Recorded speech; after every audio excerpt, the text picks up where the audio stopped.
आनंद कंद भगवान की जय।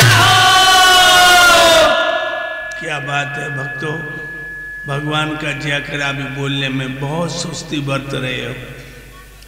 हमें तो आज पूरी रात बुखार रहा, पूरी रात आंख से आंख नहीं लगी, और हमें बुखार मुझे ही नहीं मालूम पता हमें नींद क्यों नहीं आती। हमें रहे बुखार और हम जब पूछे इन सब तक हमें आज नींद क्यों नहीं आ रही, मुझे नहीं मालूम बुखार है। फिर नींद की गोली खाई, हदैया तो नींद नहीं आई। अब हम उठ के बैठ गए, कहने लगे नींद क्यों नहीं आ रही। सवेरे आकर के सत्यदेव ने देखो और कही कि स्वामी जी तुम्हें तो बहुत जोर से बुखार है।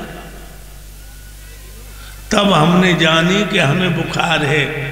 हम जय नहीं जान पाए कि हमें नींद क्यों नहीं आ रही।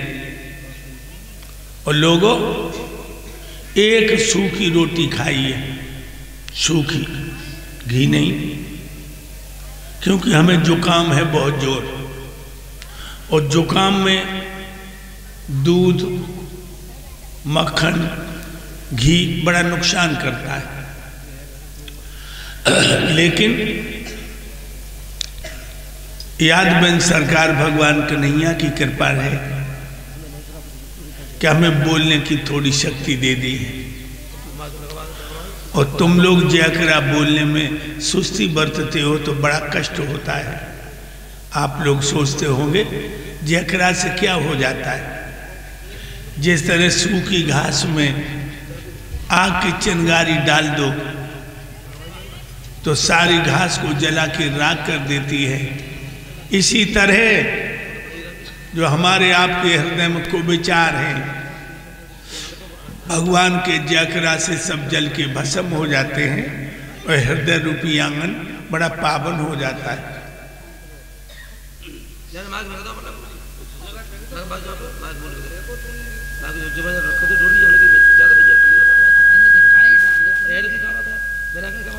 तुम कैसे विद्वान हो, आपस में कुत्तों की तरह झगड़ते हो।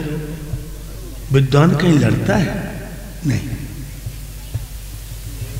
लेकिन तुम ऐसे हो कि तुम्हें अगर कुत्ता खाई ले तो तुम कुत्ता को खाओ, तुम्हें अगर कुत्ता खा ले तो तुम सारे कुत्ता को खाओ। ऐसा नहीं है। जिस तरह से वृक्ष पर फल आ जाते हैं तो वृक्ष झुक जाता है, विद्वान के पास सद्गुण आ जाते हैं तो विद्वान झुक जाता है। और ये और बता दूं, दादू दाबा दूर कर बिन दाबा दिन काट। सुन रहे हो? चश्मा लगाए बैठे हो, जो पहले करिया चश्मा उतार उतार, तेरी आंखों में सील नहीं रहता, उतार। मैं क्या कह रहा हूं? कौन कर रहा है? देखे, हमें दिखाओ, हमें दिखाओ, क्यों रे? इतना लंबो चश्मा तो गधन के लगो जाते। भाइयों, मैंने अभी आपको बताया दादू दाबा दूर कर दिम बिन दाबा दिन काट। जन कितने सौदा करिए जब पंसारी की हाट। दावा मत करो कि हम अपने लड़के को एमएससी कराएंगे, हम अपने लड़के को मजिस्ट्रेट बनाएंगे, हम अपने लड़के को एडवोकेट बनाएंगे। ये दावा खत्म कर दो। दादू दावा दूर कर बिन दावा दिन काट। जन कितने सौदा करिए जब पंसारी की हाट। तो मेरे भाइयों, जो कुछ हो रहा है अच्छा है, जो कुछ तुम कर रहे हो अच्छा है, और उन प्राणों के प्राण प्रभु की कृपा तुम्हारे ऊपर सर्वदा बनी रहेगी जब तुम उनको अपना बना लोगे।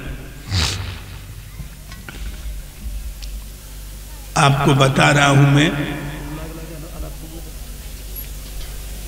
कि अभी आप लोग सुन रहे थे चंद्रवंश और सूर्यवंश की कथा।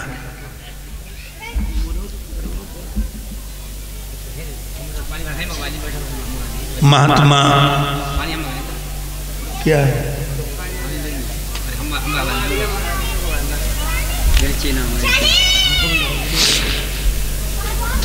अत्रि महाराज की पत्नी अनसुईया। बेटा मत बात करो, मैंने क्या कहा तुमसे।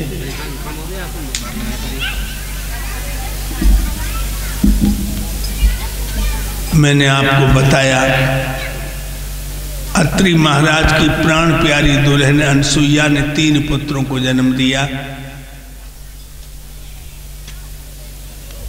दत्तात्रेय, दुर्वासा और चंद्रमा। ब्राह्मणी थी। अनसुईया के पिता का क्या नाम था जानते हो?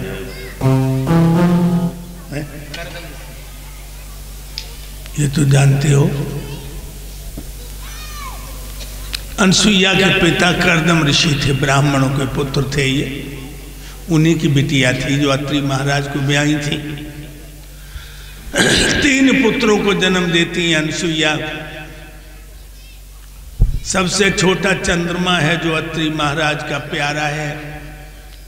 उसकी शिक्षा दीक्षा के लिए महाराज ब्राह्मण बृहस्पति जी के यहाँ पढ़ने को बिठा दिया। तो बृहस्पति जी अपने ऋषि मुनियों के साथ तीर्थयाटन को निकल गए। तारा और चंद्रमा कुटिया पर रह गए। तो चंद्रमा इतना सुंदर था कि तारा जो थी चंद्रमा पर दीवानी हो गई, आशिक हो गई और कहने लगी, चंद्रमा मैं तुम्हें प्यार करना चाहती हूँ। तो चंद्रमा ने कहा कि तुम मेरी माँ हो, माँ पुत्र से प्यार करेगी, लाड़ कर सकती है, दुलार कर सकती है, लेकिन माँ पुत्र को प्यार नहीं कर सकती। क्यों? क्योंकि प्यार विषयों का प्रतीक है। प्यार जो है विषयों का प्रतीक है। प्रीति, प्रेम, लाड, दुलार और प्यार, इनमें बहुत अंतर है। लेकिन तारा कहने लगी मैं तुम्हारे बिना रह नहीं पाऊंगी। अंत में चंद्रमा झुक गया। उसने तारा से प्यार किया तो उसके गर्भ रह गया। अत्रि महाराज लौट के आए। जब पेट में बच्चा देखा तो पूछा कि ओरी पगली, मैं 14 महीने बाद लौटा हूं, तेरे पेट में किसका बच्चा है? तो तारा ने कह दिया कि महाराज चंद्रमा का बच्चा पैदा हुआ।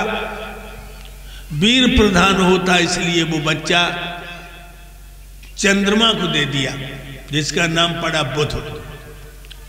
बुध के हुए पुरुरवा, पुरुरवा का हुआ राजा आयु, और पुरुरवा से जो यादव वंश चला है। जानते हो इसमें कितने लोग आते हैं यादव वंश में? चंद्र वंश में यादव, जाट, गुजर, बघेल, राजपूत, जादौन, सोमवंशी, ये चंद्र वंश में आते हैं। ये लोधे राजपूत भी जो हैं ये कृष्ण के वंशज हैं, याद रखना। ये बात अभी तक तुम्हें किसी ने बताई नहीं, क्योंकि उन्होंने अध्ययन नहीं किया। भविष्य पुराण में बहुत स्पष्ट दिया है, हरवंश पुराण में भी एक जगह दिया है। तो भाइयों,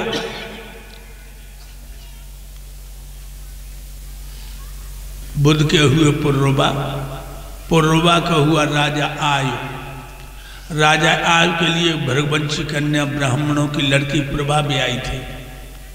राजा आयु के हुए राजा नहुस, इनके लिए ब्राह्मण की लड़की ब्रजा भी आई थी।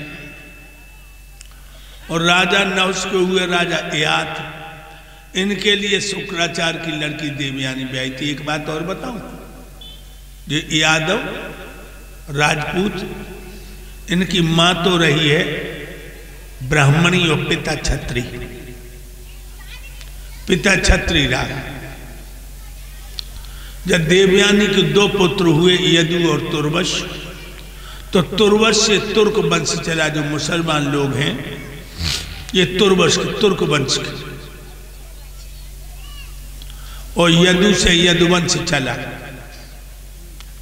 इन्हीं यदु की 56 पीढ़ियों बाद, कितनी पीढ़ियों बाद? 56 पीढ़ियों बाद कन्हैया पैदा हुए जा चंद्रवंश में। राजा बाहु के पुत्र हुए उग्रसेन, जो मथुरा के राजा थे, बड़े अच्छे राजा थे। और इनकी प्राण प्यारी दुल्हन का नाम था पवन रेखा, जो सतियों में लेके जाती है। पवन रेखा बहुत सुंदर है, जो और बता दूं आपको, बहुत ही सुंदर। और बकावत तो तुमने सुनी होगी कि अति गुणी सो निर्धनी, अति सुंदर सो बांझ। ज्यादा जो विद्वान होते हैं वो धन को इकट्ठा नहीं करते।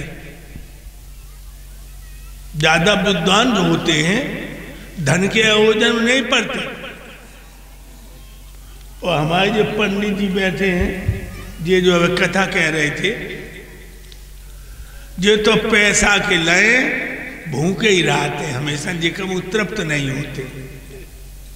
और हमने इन्हें समझाओ कि तुम्हें क्या मतलब, लुगाई ने लड़का नूनदारी कर खा, तो ये मेरी बात को दिमाग में नहीं लाते। लोगों, मेरी तो मजबूरी है कि हमने जाल इतना लंबो पार रखो है। घर में 2 पत्नियां, दोनों पत्नियों के बच्चे, उनका भविष्य। और घर में अब तो नाती और आए गए, अब तो हम बाबा बन गए। और ये हमारे पीछे बैठे हैं, सफेद बाल हैं इनके, कृष्णपाल यादव धीपा के हैं। ये हमारे रिश्ते में भांजे हैं।